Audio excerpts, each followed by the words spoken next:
नमस्कार दोस्तों, इन्फोवाटिका में आपका बहुत बहुत स्वागत है। तो आज इस वीडियो में हम डिस्कस करने जा रहे हैं करंट अफेयर्स के क्वेश्चंस। ये क्वेश्चन सारे एग्जाम्स के लिए बहुत ज़्यादा इंपॉर्टेंट हैं, क्योंकि करंट अफेयर्स एक ऐसा पार्ट है जो सारे एग्जाम्स में आता है और एक अच्छा वेटेज लेके आता है। उसके अच्छे खासे क्वेश्चंस भी आते हैं। ओके, सो अगर आपने हमारे चैनल को सब्सक्राइब नहीं किया है या आप इस चैनल को पहली बार देख रहे हैं तो इस चैनल को सब्सक्राइब करिए और बेल आइकन ज़रूर प्रेस करिए, ताकि जो भी आगे की नोटिफिकेशंस है वीडियोज़ की आपको टाइम टू टाइम मिलती रहे। आप मुझसे सोशल मीडिया पर जुड़ना चाहते हैं तो आप मुझे यहाँ फॉलो कर सकते हैं। यहाँ पे न्यू अपडेट्स आती रहती हैं, इससे आपको बहुत ही ज़्यादा हेल्प मिलेगी। So let's start the video. तो आज का हमारा फर्स्ट क्वेश्चन है, सुपर टाइफून यागी ने हाल ही में दक्षिण पूर्व एशिया को प्रभावित किया है। जापानी शब्द यागी का क्या अर्थ है? जो ये यागी वर्ड है, ये एक जापानी शब्द है, इसका क्या मतलब है? इस क्वेश्चन में ये पूछा गया है। ठीक है, तो आपकी ऑप्शंस हैं घोड़ा, बकरी, बाघ, ड्रैगन। आपको 5 सेकेंड हर क्वेश्चन में दिए जाएंगे अपने आंसर को लिखने के लिए, या तो आप कॉपी में अपने आंसर लिख सकते हैं। इससे आपको पता चलेगा कि आपका क्या स्कोर रहा इस क्वेश्चन पूरी वीडियो के जो भी क्वेश्चन है उसमें, या आप आंसर को कमेंट बॉक्स में भी लिख सकते हैं। तो इसका राइट आंसर होगा बकरी। जो सुपर टाइफून यागी 2024 में सबसे शक्तिशाली तूफ़ानों में से एक है। ठीक है, सबसे शक्तिशाली तूफ़ानों में से एक है, जो उत्तरी फिलीपींस, दक्षिण चीन और संभावित रूप से वियतनाम और लाओस जैसे क्षेत्रों को प्रभावित करता है। ठीक है, यागी नाम जापानी परंपरा और सांस्कृतिक तत्व से लिया गया है। ये जो नाम है वो जापानी परंपरा और सांस्कृतिक तत्वों से लिया गया है, जो विभिन्न भाषाओं से महत्वपूर्ण शब्दों के साथ तूफ़ानों के नामकरण की वैश्विक प्रथा को दर्शाता है। ठीक है, अगर आपसे से ये क्वेश्चन ज़रूरी नहीं है कि जो क्वेश्चन मैंने यहाँ पे लिखा है इसी तरह से कोई क्वेश्चन आए, लेकिन हाँ, आपको अगर ये क्वेश्चन पूरा आप विद एक्सप्लेनेशन पढ़ लेते हैं तो इसमें जो भी क्वेश्चन बन जाएगा तो आप उसका आंसर सही कर लोगे। जैसे इससे क्वेश्चन एक ये भी बन सकता है कि ये यागी जो नाम है वो किस परंपरा और सांस्कृतिक तत्व से लिया गया है। इसमें ये भी एक ऑप्शन हो सकता है। ठीक है, तो आप ये आंसर लगा सकते हो अगर आपने ये वीडियो सही से देखी है तो। ठीक है, या फिर एक क्वेश्चन ये भी बन सकता है कि दक्षिण चीन के किधर से ये तूफान आया है, तो फिलीपींस, दक्षिण चीन और संभावित रूप से वियतनाम और लाओस जैसे क्षेत्रों को प्रभावित कर रहा है, तो इससे भी कोई क्वेश्चन बन सकता है।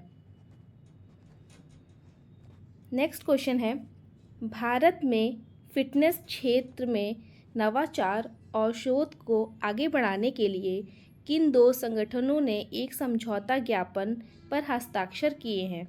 आपके ऑप्शंस हैं Indian Institute of Management, Kozhikode और Reserve Bank Innovation Hub, Indian Institute of Management Bangalore और National Bank of India, Indian Institute of Technology और Reserve Bank of India, Indian School of Business और फाइनेंशियल टेक्नोलॉजी इंस्टीट्यूट। ठीक है, आपके ये options हैं। आपका राइट आंसर होगा 1, Indian Institute of management, Kozhikode और रिजर्व बैंक इनोवेशन हब। ठीक है, जो ये Indian Institute of management Kozhikode है, ये है केरला में। ठीक है, नेक्स्ट क्वेश्चन है, वर्ष 2024 के लिए भारत में सबसे पसंदीदा पर्यटन स्थलों की पहचान करने के लिए किस पहल का उपयोग किया जा रहा है?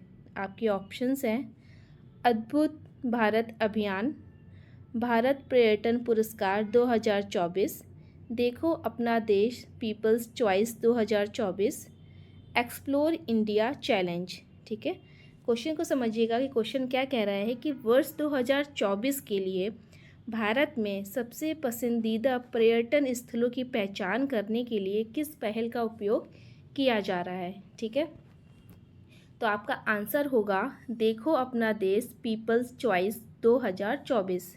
ठीक, इसमें क्या होगा कि जो लोग होंगे वो मतदान करेंगे। मतदान श्रेणियों में क्या क्या चीज़ें आएंगी? आध्यात्मिक, सांस्कृतिक और विरासत, प्राकृतिक और वन्यजीव, साहसिक और अन्य चीज़ें भी इसमें शामिल हैं। ठीक है, ये इम्पॉर्टेंट है कि आध्यात्मिक जो भी चीज़ें हैं उसके लिए, सांस्कृतिक और जो विरासत है वो, प्रकृति और वन्यजीव और साहसिक। ठीक है।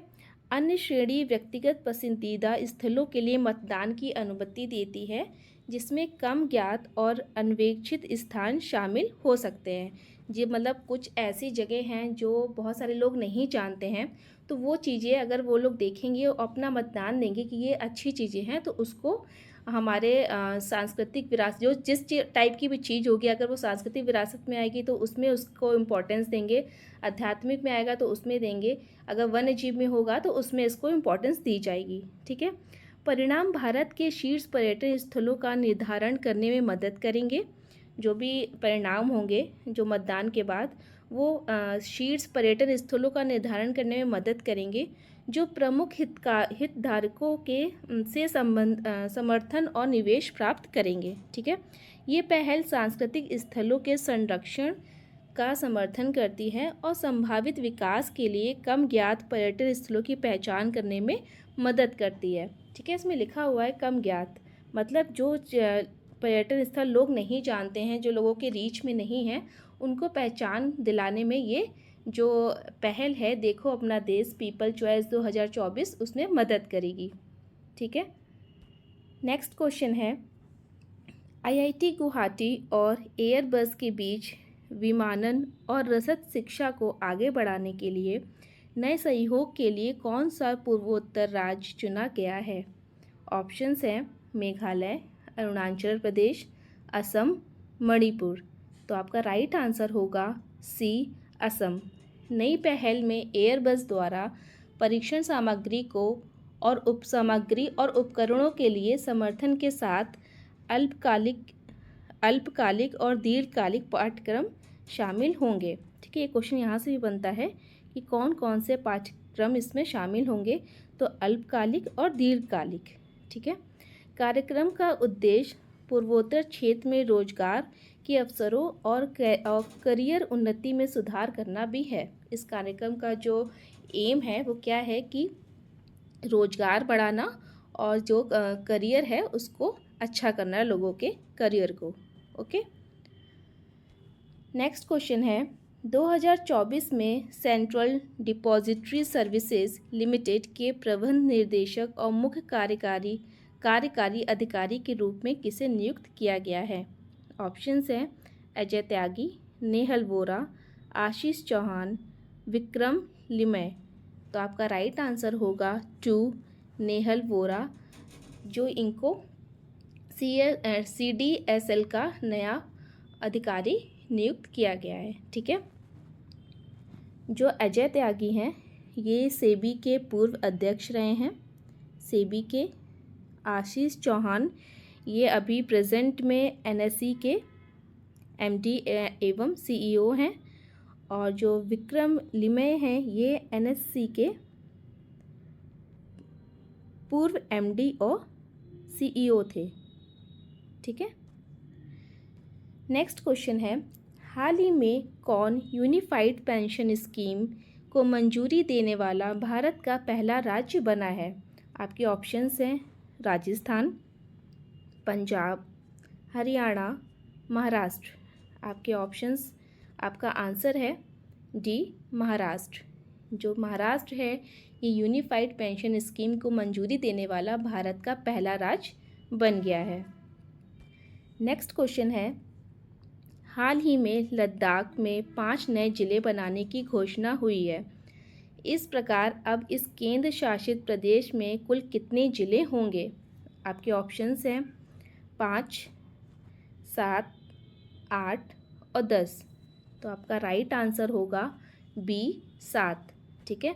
भारत के केंद्रीय गृह मंत्री अमित शाह ने केंद्र शासित प्रदेश लद्दाख में 5 नए जिले बनाने की घोषणा की है।